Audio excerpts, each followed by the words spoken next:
Em 1969, a Associação de Periodistas e Escritoras do México, sob a presidência de Glória Salas de Calderón, convocou uma primeira reunião mundial de periodistas e escritoras, na qual as convidadas, seguindo um temário, apresentaram trabalhos sobre diferentes aspectos de suas profissões.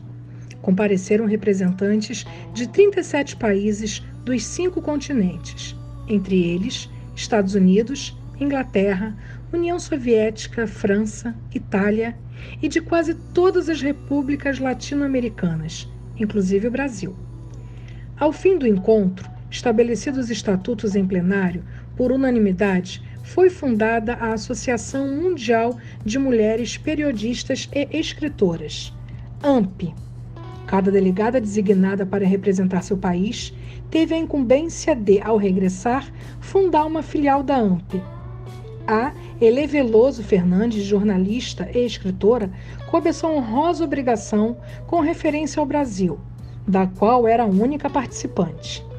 Assim, em 8 de abril de 1970, em Curitiba, Paraná, foi fundada a Associação de Jornalistas e Escritoras do Brasil, a AGEB. O evento, devidamente registrado no livro A do Cartório de Títulos e Documentos de Curitiba, registro 715, como foi publicado no Diário Oficial do Paraná, de 13 de maio de 1970, e no Diário Oficial da União, de 15 de julho de 1970. 8 sócias fundadoras compuseram a primeira diretoria, sediada em Curitiba, com um mandato quadrienal, 1970 a 1974, presidida por Elê Veloso Fernandes. Durante esse período, através de vários contatos e visitas a outros estados, a AGEB recebeu novas associadas e fundou a AGEB Ceará, sob a presidência da escritora Cândida Maria Santiago Galeno. Em 1974, a AMPE extinguiu as filiais e a AGEB se tornou uma associação brasileira autônoma, dando continuidade à inscrição de jornalistas e escritoras em seu quadro. A partir disso, e da fundação de coordenadorias da AGEB em outros estados brasileiros, as mesmas começaram a se revezar para receber a diretoria nacional.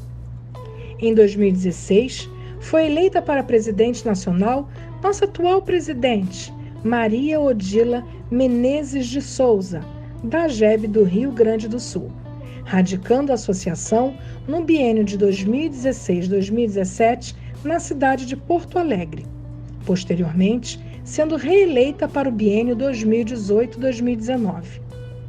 Hoje, a AGEB mantém coordenadorias em vários estados do Brasil, com a mesma finalidade: estimular a união de jornalistas e escritoras de todo o Brasil, sob o lema A Perenidade do Pensamento pela Palavra.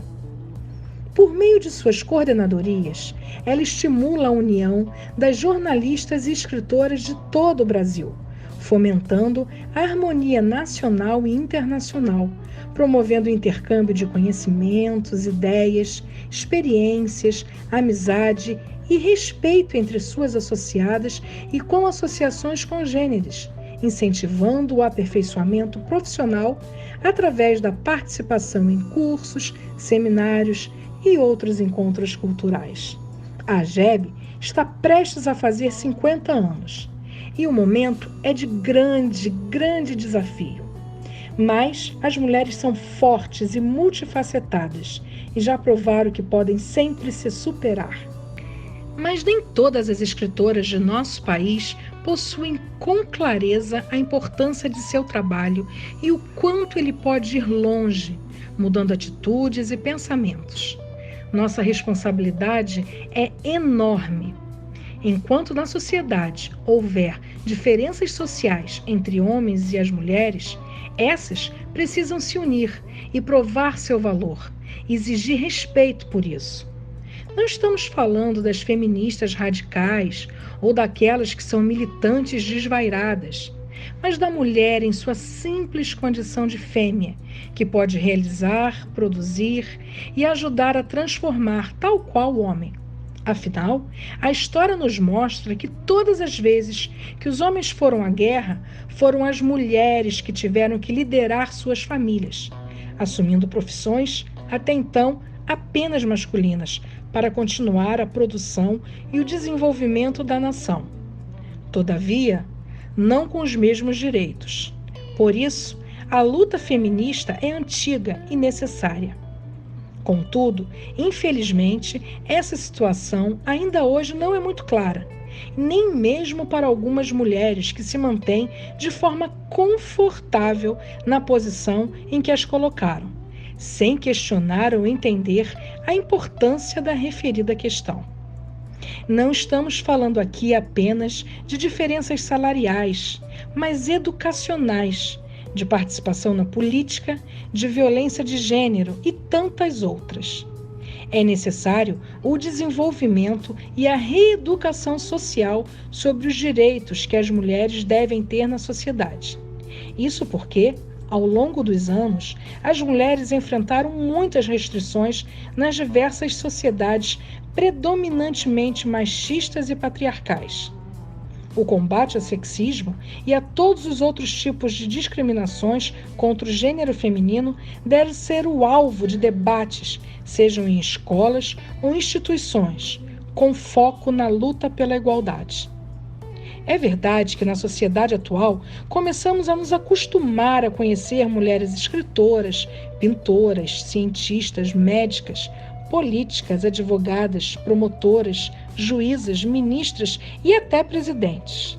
Algumas em profissões nas quais, até poucos anos, era impensável encontrar uma mulher que pudesse obter êxito e reconhecimento. A mulher hoje é empoderada e dona de si.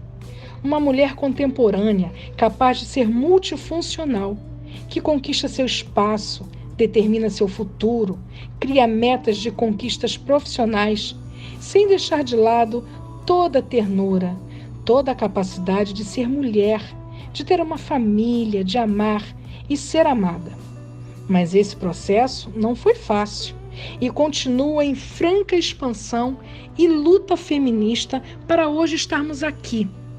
Muitas feministas lutaram bravamente para abrir o caminho até onde hoje nos encontramos. Feminismo é um movimento social e político que tem como objetivo conquistar o acesso a direitos iguais entre homens e mulheres e que existe desde o século XIX. É preciso esclarecer que o feminismo não é o contrário de machismo. Enquanto o feminismo busca construir condições de igualdade entre os gêneros, o machismo é o comportamento que coloca o homem em posição de superioridade com relação à mulher. Não queremos tomar o lugar dos homens, mas estar ao seu lado, contribuindo para o desenvolvimento de nossa nação. Não podemos deixar de citar Júlia Lopes de Almeida, escritora, romancista, dramaturga, jornalista e ativista social, e uma das principais integrantes do grupo de intelectuais idealizadores da Academia Brasileira de Letras, que só não pôde tomar posse em uma de suas 40 cadeiras fundadoras por ser mulher, uma vez que os moldes dessa fundação eram da Academia Francesa, tendo então que deixar seu marido, Filinto Almeida, assumir a cadeira no seu lugar, ato que lhe custou ser conhecido como acadêmico consorte. O veto à participação de mulheres na ABL só terminou em 1977, com a eleição de Raquel de Queiroz para a cadeira número 5. Depois de anos de opressão e submissão ao controle masculino, que se fundamentam desde os primórdios do homem primitivo, as mulheres, à custa de muita luta interna e externa, se lançaram de corpo e alma pela busca da sua igualdade social. Foi a partir da Revolução Francesa, em 1789, que o papel da mulher na sociedade começou a alterar-se. A exploração e limitação dos direitos marcaram essa participação feminina e o gradativo acesso à igualdade entre os sexos. No Brasil, o feminismo se manifestou tardiamente, apesar das primeiras 2 décadas do século XX serem palco de uma greve emergencial do movimento, caracterizado principalmente nas greves de 1917, na Semana de Arte Moderna de 22, e, nesse mesmo ano, na fundação do Partido Comunista do Brasil. Neste período, com grande destaque, temos, por exemplo, Pagu, escritora, jornalista e militante do Partido Comunista, que defendia a participação ativa da mulher na sociedade e na política, e foi a primeira brasileira do século XX a ser presa política. Em 1932, as mulheres conquistaram o direito de votar no Brasil, mas é também neste período que os padrões normativos da ideologia da domesticidade se constituem como ponto comum no meio social. Neste contexto, Nísia Floresta, Jerônima Mesquita e Berta Lutz são consideradas as pioneiras do feminismo no Brasil. Apesar desses acontecimentos, é entre os anos 30 e 60 que assistimos à emergência de um expressivo movimento feminista. No contexto de um processo de modernização acelerado, as mulheres entraram maciçamente no mercado de trabalho e voltaram a proclamar o direito à cidadania, denunciando as múltiplas formas de dominação patriarcal. Há menos de um século, as mulheres não tinham nem a metade dos direitos que têm agora, especialmente no que se refere à vida pública e política. Mais uma vez ressalto que para chegarmos onde estamos hoje, centenas de mulheres tiveram que demonstrar ser excepcionais para ganhar terreno em um mundo dominado pelos homens e em favor da igualdade de direitos. O que isso tudo tem a ver com as jornalistas e escritoras da GEB? Bem, para aqueles e até mesmo aquelas que acreditam que nós, mulheres, não precisamos mais levantar a bandeira feminista e que não precisamos nos unir por meio de entidades como a GEB, citarei um exemplo claro e simples dessa desigualdade. Ao todo, 114 pessoas já venceram o Prêmio Nobel de Literatura.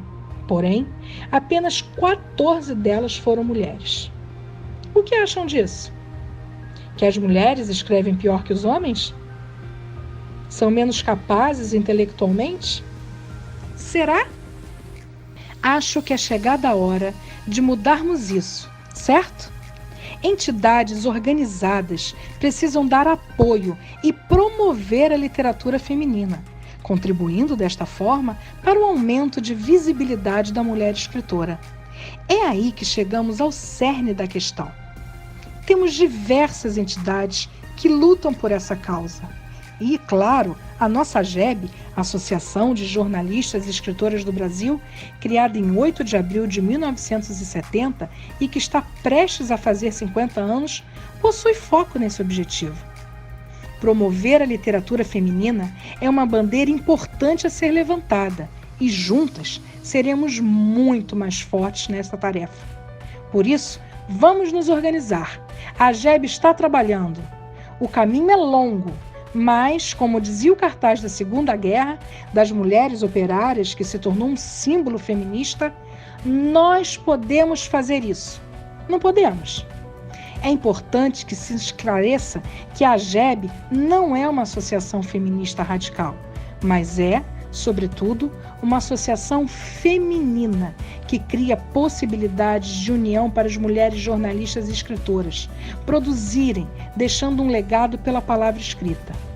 Neste biênio, as associadas da GEB deixarão as suas parcelas de contribuição à cultura e darão continuidade ao processo de fomentação para a força feminina, por meio da palavra escrita, com apoio desta associação que agrega, abrindo novos horizontes e contribuindo para a melhoria da posição da mulher na sociedade. Dentre os principais objetivos da GEB, destaco a união das associadas com a missão de capacitar, desenvolver competências e habilidades empreendedoras na área cultural, juntar forças para criar e compartilhar experiências e celebrar em conjunto conquistas literárias. Para tanto, já estão sendo fundamentadas ações específicas e projetos de reestruturação administrativa para o jubileu dos 50 anos da entidade. Não podemos ter medo de lutar. Como disse Cecília Meirelles, abre aspas, não venci todas as vezes que lutei, mas perdi todas as vezes que deixei de lutar. Fecha aspas. Cecília Meirelles nunca foi uma militante feminista, no sentido de estar enganjada, e era contra o radicalismo, mas pela ação, é uma mulher protagonista.